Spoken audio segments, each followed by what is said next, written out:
मैं कहूंगा भाई थोड़ा सा रुक जाओ यार। आपके जैसे ही कुछ लोगों ने पढ़ के स्टील में नौकरी ले ली, भाई पीएसयू की जॉब मिल गई है, बढ़िया पैकेज है। कुछ दिन बाद पता चला स्टॉक तो घाटे में जा रही है, लोगों की सैलरी नहीं आ रही है।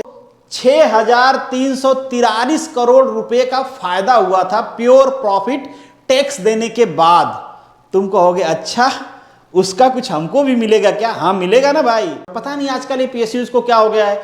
अभी रिसेंटली आप देखो ओएनजीसी वालों ने सिलेबस निकाला, सिलेबस भी नहीं डाउनलोड करने दे रहे हैं दूसरों को। कह रहे नहीं, पहले यूजर आईडी पासवर्ड लगाओ, लॉगिन करो, उसके बाद सिलेबस बताएंगे कि सिलेबस में क्या तुमको पढ़ना है। उसी तरीके से लास्ट टाइम रिजल्ट बता रहे थे। तो चलिए इस वीडियो को अब एंड करते हैं। आपने क्वेश्चन पेपर भी देख लिया, बाकी डिस्कशन भी हमने कर लिया है। बहुत अच्छी अपॉर्चुनिटी है, एक बार जोर लगाना है, मतलब जितना पावर है लगा दो। सिलेक्शन होना नहीं होना बाद की बात होती है यार, पहले हम जो कर सकते हैं वो तो हमको ऑनेस्टी से करना ही चाहिए। एक कोशिश तो बनती है, एक ऑनेस्ट कोशिश पूरी ताकत के साथ। डियर एस्पिरेंट, मनु एकेडमी में आप सभी लोगों का स्वागत है। और एक जॉब भी आपकी स्वागत कर रही है, वो भी 17 लाख के पैकेज के साथ। क्या आप तैयार हैं? आप कहोगे कि हाँ तैयार हैं, दे दो दे दो। पर बीच में एक रोड़ा है, एग्जाम देना पड़ेगा, उसके लिए पढ़ना पड़ेगा। तो आज डिटेल में उस वैकेंसी की बात करने वाले हैं। वैसे तो आप लोग जान ही गए होंगे कि एचपीसीएल की वैकेंसी आई है। और मैकेनिकल वालों को एक और खुशखबरी है, बड़े दिन से परेशान थे कि सिविल वालों की पोस्ट ज्यादा आ रही, पर इस बार तुम बाजी मार रहे हो, क्योंकि इस बार तुम्हारी पोस्ट सबसे ज्यादा है, मतलब तुम सबसे आगे हो। बहुत सारी ब्रांच एलिजिबल हैं। अगर आपने बीटेक कर रखा है तो अराउंड सारी ब्रांच यहाँ पे एलिजिबल है, सबके लिए कुछ ना कुछ है। आपके साथ साथ कुछ और भी ब्रांचेज हैं, मतलब नॉन टेक्निकल की, पर उनके बारे में बात नहीं करेंगे। एक एमएससी केमिस्ट्री की भी यहाँ पे वैकेंसी है, तो थोड़ा सा मैं दिखा दूंगा। बाकी बात हमारी होने वाली है इंजीनियरिंग के बारे में, और स्पेशली मैकेनिकल इंजीनियरिंग का मैं यहाँ पे प्रीवियस ईयर का पेपर भी डिस्कस करने वाला हूँ। उसके साथ साथ हमारा डिस्कशन होगा कि आपको पढ़ना क्या है। मतलब भ्रम बहुत होता है यार, वैकेंसी आई वैसे ही कोर्स आ जाते हैं कि स्पेशली एचपीसीएल के लिए कोर्स।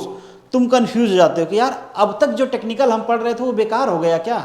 मतलब जब तक ये कोर्स नहीं करेंगे तब तक सिलेक्शन नहीं होगा। उसका भी डिस्कशन करेंगे। उसके साथ साथ पिछली बार कट ऑफ कितना गया था, आपको टारगेट कितना बनाना चाहिए, इन सब का डिस्कशन होगा इस वीडियो में। तो आपको और कहीं जाने की जरूरत नहीं है, बस देख लेने की जरूरत है, और देखने के बाद फिर पढ़ने की जरूरत है, क्योंकि स्वागत केवल उन्हीं का होगा जो एग्जाम क्लियर करेंगे। आगे बढ़ते हैं। एक जगह और आपका स्वागत है, इंतजार है। ये सारे मेरे दूसरे प्लेटफॉर्म हैं जहां पे आप मुझसे जुड़ सकते हो। अगर जुड़ना चाहते हो तो पर्सनल मैसेज भी कर सकते हो। भैया हम डिस्कस करेंगे रिक्रूटमेंट के बारे में, पर उसके पहले थोड़ा सा कंपनी के बारे में जान लें। आप कहोगे कंपनी के बारे में जान के क्या करेंगे यार? नौकरी के लाले पड़े हुए हैं भाई, नौकरी मिल नहीं रही है। तुम बताओ क्या क्या पढ़ना है, कैसे पढ़ना है, और कितने टाइम में खत्म हो जाएगा, हम पढ़ के खत्म कर देंगे। मैं कहूंगा भाई थोड़ा सा रुक जाओ यार। आपके जैसे ही कुछ लोगों ने पढ़ के विजय स्टील में नौकरी ले ली, भाई पीएसयू की जॉब मिल गई है, बढ़िया पैकेज है। कुछ दिन बाद पता चला तो घाटे में जा रही है, लोगों की सैलरी नहीं आ रही है। उनके साथ वालों ने किसी और कंपनी में ज्वाइनिंग किया, उनका इंक्रीमेंट हो रहा है, नेक्स्ट ग्रेड पे लग रहा है। इनके यहाँ भी इंतजार हो रहा है, भाई पिछले ग्रेड पे के साथ सैलरी तो दे दो यार। फिर बाद में चला सैलरी आएगी मगर अब प्राइवेट वाले देंगे। खैर आपको थोड़ा सा कंपनी के बारे में जान लेना चाहिए, इसलिए भी जानना चाहिए ताकि थोड़ा मोटिवेशन आता है यार अंदर से। देखो कितने सारे काम करती है यार आपकी ये कंपनी, एक महारत्ना कंपनी है। और ज़्यादा जानने की जरूरत नहीं है, बस मैंने आपको ये दिखाया है कि बहुत सारे जगहों पे ये काम करते हैं। मतलब आप कह सकते हो कि अगर यहाँ पे जाते हो तो फ्यूचर सिक्योर है। और ज़्यादा अच्छी खबर तो नेक्स्ट स्लाइड में है। देखो मैं नहीं बता रहा हूँ अपने मर्जी से, कंपनी ने खुद अपने वेबसाइट पे डिक्लेयर किया है कि नेक्स्ट टाइम इनको 6,343 करोड़ रुपए का फायदा हुआ था प्योर प्रॉफिट टैक्स देने के बाद। तुम कहोगे अच्छा उसका कुछ हमको भी मिलेगा क्या? हाँ मिलेगा ना भाई। कंपनी अगर प्रॉफिट कमाती है ना तो तुमको बोनस मिलता है, और जो कंपनी प्रॉफिट नहीं कमाती है ना वहाँ पे अलाउंसेस भी कट जाते हैं। मतलब जो तुमको पहले फैसिलिटी मिल रही थी वो भी कट जाएगी। और अगर कंपनी प्रॉफिट कमा रही है तो जो फैसिलिटी मिल रही है वो तो मिलेगी ही मिलेगी। उसके बाद दिवाली बोनस, तो पता नहीं कौन सा बोनस, तो फिर ये बोनस, तो फायदे ही फायदे हैं यार। पढ़ लो बस एक बात है यार, इसकी मेरिट बहुत ज़्यादा जाती है भाई। पर दूसरी बात, अच्छी बात ये है कि बड़ा लल्लू सा पेपर आता है, तो बहुत ज़्यादा स्ट्रगल करने की ज़रूरत नहीं है आपको पढ़ने के लिए, और बहुत ज़्यादा इस लफड़े में भी नहीं पढ़ना है कि एकदम से स्पेसिफिक HPCL वाला जो कोर्स लॉन्च होगा उसको पढ़ूंगा तभी सिलेक्शन होगा। जो पढ़ रहे हो वही सफिशिएंट है, वही पढ़ लो, रिवाइज कर लो, थोड़ा बहुत उसमें ऐड ऑन कर लो, अगर कर सकते हो तो सिलेक्शन हो जाएगा। पर रिवीजन पे थोड़ा ज़्यादा ध्यान देना है। अब बहुत हो गई भाषणबाजी, मेन बात करते हैं। यहाँ पे आपको नजर आ रहा होगा सबसे ऊपर, वाह अच्छा लगता है यार, मैं भी मैकेनिकल इंजीनियर हूँ, थोड़ा दिल को तसल्ली मिलती है देख के कि इतनी सारी पोस्ट आ गई। मैकेनिकल की 103, पिछली बार इससे ज़्यादा थी। हाँ 2021 में भी इसने रिक्रूटमेंट किया था, अभी भी रिक्रूटमेंट कर रहे हैं, मतलब लगातार कर रहे हैं। ठीक है, यहाँ पे देखो इस दूसरी ब्रांच है आपकी इलेक्ट्रिकल, फिर इंस्ट्रूमेंटेशन है, सिविल है, नीचे आपकी केमिकल की थोड़े कम आए पर बच्चे भी कम होते हैं यार केमिकल के। फिर उसके नीचे भी है आपकी इंफॉर्मेशन से या कंप्यूटर से रिलेटेड। तो यहाँ पे आप देख पाओगे एलिजिबिलिटी लिखा हुआ है, ऑब्वियसली वो सारे लोग एलिजिबल हैं जिन्होंने इस पर्टिकुलर स्ट्रीम में बीटेक कर रखा है। 4 साल का बीटेक कंप्लीट होना चाहिए, नो इफ एंड बट कि मेरा 2 में बैक रह गया था, अभी 2 साल बाद क्लियर होगा तो फिर 2 साल बाद क्लियर कर लेना, नेक्स्ट वैकेंसी आएगी तो भर लेना और पढ़ लेना। ठीक है, अभी जो लोग क्लियर हैं, जिनके पास डिग्री है, वो इस पोस्ट के लिए एलिजिबल हैं। हाँ एक बात और है कि जैसे मैकेनिकल इंजीनियरिंग है तो इसमें प्रोडक्शन भी एलिजिबल है, मतलब कुछ इक्विवेलेंट ब्रांचेज हैं यहाँ पे मेंशन किया गया है।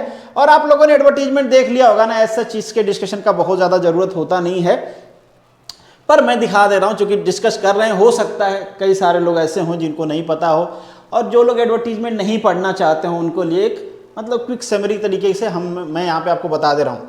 यहाँ पे वो सारी ब्रांचेज हैं, यहाँ पे आपको कोर ब्रांचेज मेंशन किया गया है और इसके साथ में इक्विवेलेंट ब्रांचेज मेंशन किया गया है। तो अगर आप इक्विवेलेंट में भी बीटेक हो तो आप एलिजिबल हो, प्रिपरेशन स्टार्ट कर दीजिए, फॉर्म सबसे पहले भर दीजिए, इंतजार नहीं करना है। फॉर्म स्टार्ट कब होगा? 23 जून से, आगे डेट भी दिखा दूंगा, पर उससे पहले पैकेज, डेट छोड़ो यार, पैकेज पहले देखना है कितना पैसा देंगे।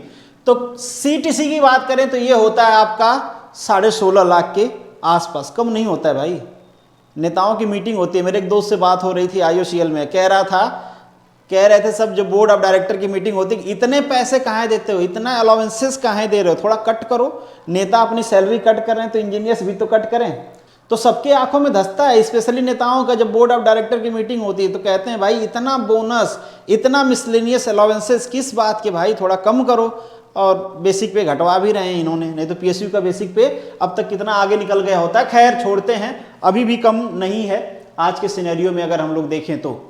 मोड ऑफ सिलेक्शन की बात करें तो सबसे पहले होगा आपका CBT, कंप्यूटर बेस्ड टेस्ट। ठीक है, कंप्यूटर बेस्ड टेस्ट देने के बाद, हालांकि इसमें इसका 2 पार्ट होगा। एक पार्ट मान लीजिए आप इसको A कह देते हैं, तो यहाँ पे रीजनिंग, एप्टी और इंग्लिश वाला पोर्शन रहता है। दूसरा होगा, और इसी में B पार्ट जो होता है ये आपके कोर सब्जेक्ट से रिलेटेड होता है, जिसमें आपने इंजीनियरिंग किया है, इसका वेटेज ज्यादा होता है। हालांकि आपके पेपर में, इस बार के एडवर्टीजमेंट में वेटेज नहीं दिया है, पर इससे पहले वाला जो एडवर्टीजमेंट था 2021 वाला, उसमें वेटेज दिया हुआ है। तो मैं पिछले बार के हिसाब से बता दे रहा हूं, इस बार तो मेंशन किया है कि जो वेटेज होगा, जो एग्जाम पैटर्न होगा, बाद में वो वेबसाइट पे डिक्लेयर करेंगे, पर आपको इसका इंतजार नहीं करना है। ऐसा चांसेस कम है कि पिछली बार से चेंज करेंगे, मोस्ट प्रोबेबली वही रहेगा, थोड़ा बहुत वेटेज कम ज़्यादा हो जाएगा तो उससे क्या ही फर्क पड़ने वाला है। पढ़ना तो आपको दोनों है, चाहे वेटेज 20% है चाहे 85% है। ठीक है, फिर जो लोग इसमें सेलेक्ट होंगे, मतलब जो भी मिनिमम कट ऑफ डिसाइड करती है HPCL, उसके बाद उनको ग्रुप डिस्कशन के लिए बुलाया जाएगा और उसके बाद उनका पर्सनल इंटरव्यू होगा। फिर इसके बाद फाइनल मेरिट लिस्ट बनाई जाएगी। कंप्यूटर बेस्ड टेस्ट जो होगा ऑब्जेक्टिव नेचर का होगा, हम सभी को पता है, बहुत टाइम से हो रहा है। अच्छी बात यह है कि यहाँ पे नेगेटिव मार्किंग नहीं है, तो अगर आप कुछ पढ़ के नहीं जाते हो तो भी एग्जाम दे सकते हो, नेगेटिव में मार्क्स नहीं आएंगे, जय माता जी करके भी कुछ मार्क्स आपके आ सकते हैं। और यहाँ पे नोट करके मैंने मेंशन कर दिया है, इनके एडवर्टीजमेंट में मेंशन है the details related to the syllabus and weightage and short listing methodology. ये सारी चीजें ये वेबसाइट पे अवेलेबल करवा देंगे बाद में, पर बाद में हमें क्यों देखना, 2021 का अगर हम लोग देखें तो वहां पे सारी चीजें उसके एडवर्टीजमेंट में दिया गया है। आप वो एडवर्टीजमेंट डाउनलोड करके देख भी सकते हो, यहाँ पे मैं बता दूंगा। मोस्ट प्रोबेबली वही चीज फॉलो करेंगे। फिर मन में एक सवाल आएगा यार कि बाकी एडवर्टीजमेंट तो वहीं से कॉपी किया है, जो पहले दिया था उसको भी कॉपी कर लेते। तो ये बात, इस बात की पॉसिबिलिटी भी है कि शायद अगर कॉपी पेस्ट नहीं किया इन्होंने तो मे भी कुछ चेंजेस करने वाले हों। चेंजेस क्या करेंगे, जो वेटेज पहले 85 था आपका कोर सब्जेक्ट का, हो सकता है वो कम हो जाए या ज़्यादा हो जाए। जो आपका non technical portion aptitude reasoning वाला उसका वेटेज थोड़ा बहुत कम हो जाए, इंटरव्यू का थोड़ा बहुत बढ़ जाए घट जाए, यही हो सकता है। बाकी चीजें तो कुछ ऐड ऑन नहीं होने वाली हैं, ठीक है। लास्ट में मैं आपको दिखा दूंगा, अभी ऐड नहीं किया उसको। और जो कैंडिडेट आपका सीबीटी क्वालिफाई कर लेंगे उनसे डॉक्यूमेंट्स मांगा जाएगा, फिर डॉक्यूमेंट की स्क्रूटनी किया जाएगा, स्क्रूटनी करने के बाद आपको उसके बेसिस पे इंटरव्यू और ग्रुप डिस्कशन के लिए बुलाया जाएगा। ये प्रोसेस है, पर सबसे पहले तो आएगा आपका सीबीटी। सीबीटी ही सबसे ज्यादा इंपॉर्टेंट है, सबसे ज्यादा वेटेज भी उसी का होता है, तो सबसे जरूरी उसी को क्वालिफाई करना है। और यहाँ पे मेरिट के बारे में मेंशन कर रखा है कि मेरिट कैसे बनाएंगे, तो डेफिनेटली आपकी जो डिसिप्लिन होगी उसके हिसाब से आपका सीबीटी होगा, सीबीटी के हिसाब से आपकी मार्क्स आएंगे, वो मार्क्स आपके इंटरव्यू के मार्क्स, ग्रुप डिस्कशन के मार्क्स, सबका अलग अलग वेटेज होगा। जैसे कि उन्होंने बताया है, लास्ट टाइम का जो वेटेज था मैं आपको दिखा दूंगा, अराउंड वही वेटेज रहने वाला है। उसके हिसाब से लास्ट में आपका मेरिट लिस्ट बना के दे दिया जाएगा, ठीक है। फी की अगर हम लोग बात करें तो यहाँ पे SC, SC, PW, BD candidate जो हैं उनके लिए कोई फी नहीं है। बाकी ओबीसी, यूआर, बाकी जो भी हैं उनके लिए टोटल जो फी होगी आपकी यहाँ पे नजर आ रही होगी कुछ, ये रही आपकी टोटल फी 1180 रुपए, जिसमें से कि 1000 रुपए तो उनकी हो गए, बाकी जीएसटी वाला 18% लग गया। मतलब सरकार स्टूडेंट से भी लूट रही है। 18% जीएसटी भाई लोअर स्लैब में रख देते, कोई बात नहीं भाई, भरो फॉर्म भरो।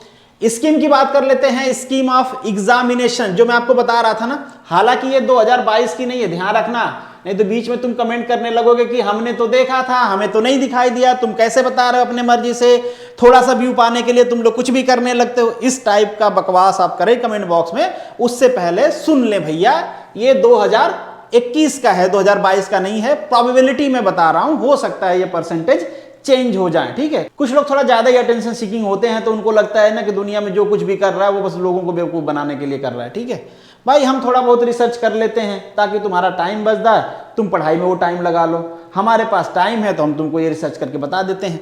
तो 2021 में आप देखोगे यहाँ पे वेटेज दिया गया है, कितना वेटेज दिया गया है भाई, कंप्यूटर बेस्ड टेस्ट 85%, जो मैं आपको पहले बता रहा था, ठीक है। इसके बाद minimum qualifying marks in the domain section, ये जो 85% वेटेज है इसमें आपका डोमेन भी रहेगा, मतलब मैकेनिकल से हो तो मैकेनिकल, इलेक्ट्रिकल से हो तो इलेक्ट्रिकल, जैसे भी हो।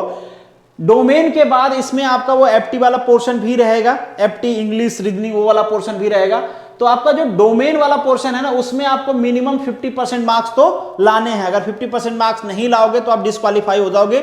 बहुत इंपॉर्टेंट है, इसको ध्यान में रखना है आपको। एग्जाम में माइंड में रखना है कि हमको ज्यादा मार्क्स लाने हैं डोमेन वाले में, ठीक है। इसके बाद मिनिमम क्वालिफाइंग ओवरऑल मार्क्स, एक तो डोमेन का 50% चाहिए ही चाहिए, इसके बाद ओवरऑल का भी निकाला जाएगा, जिसमें आपका जनरल एप्टी भी आ गया, आपका टेक्निकल भी आ गया, मतलब डोमेन का भी आ गया।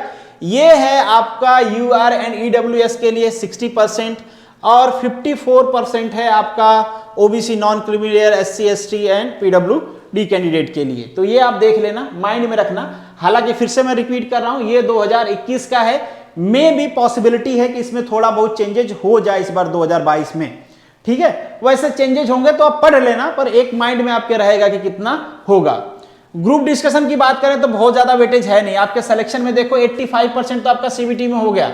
एक एग्जांपल लेके चले, मान लीजिए 100 मार्क्स, हालांकि बताया नहीं कि 100 मार्क्स का पेपर होगा, मान लीजिए 100 मार्क्स का आपका पेपर होता है, तो इस 100 मार्क्स में 85% का वेटेज तो हो गया आपके इसका। तो अगर मान लीजिए आप इसमें 70 मार्क्स लेके आ जाते हैं तो 75 का 85% आपका इसका वेटेज मिल जाएगा, ठीक है। इसके बाद 5% का वेटेज रहेगा आपके उसको सीबीटी को। इसके बाद पर्सनल इंटरव्यू की बात करें तो इसका 10% का रहेगा। तो इन दोनों का बहुत ज्यादा वेटेज नहीं है। अगर कंप्यूटर टेस्ट में आप अच्छा कर लेते हो तो आपका सिलेक्शन कोई रोक नहीं पाएगा, समझ गए, क्योंकि 85% वेटेज है यार। जनरली जो गेट वाला नहीं होता है क्या, कि गेट के स्कोर को 85 दे देते हैं, बाकी का यही वाला सिनेरियो रहता है। तो सेम चीज यहीं पे मेंशन किया गया है। फिर फाइनल स्कोरिंग की बात करें तो मिनिमम क्वालिफाइंग मार्क्स। फाइनल की बात कर रहे हैं जब आपका सिलेक्शन वाली लिस्ट बनेगी, मतलब इसमें आपका ये भी ऐड कर दिया जाएगा, आपका सीबीटी भी ऐड कर दिया जाएगा, आपका इंटरव्यू भी ऐड कर दिया जाएगा, ये सब ऐड कर दिया जाए तो जो आपका मिनिमम क्वालिफाइंग मार्क्स बनता है वो 60% बनता है जनरल कैंडिडेट एंड ईडब्ल्यूएस के लिए, 54% बनता है एससी, एसटी एंड ओबीसी के लिए। तो ध्यान रखिए हर स्टेज पे ये परसेंटेज आपको फॉलो करना है क्वालिफाइंग करने वाला, अदरवाइज हो जाओगे आप बाहर, ठीक है। तो चलिए ये हो गया आपका एग्जाम पैटर्न। बस अगेन ये 2021 का है, 2022 में जैसा कि उन्होंने मेंशन किया कि बाद में देंगे, तो मे भी थोड़ा बहुत मॉडिफिकेशन हो सकता है, तो उसके मॉडिफिकेशन के हिसाब से बाद में उस चीजों को आप समझ सकते हो, ठीक है। बट प्रिपरेशन आपको यही चीजें ध्यान में रख के करनी है।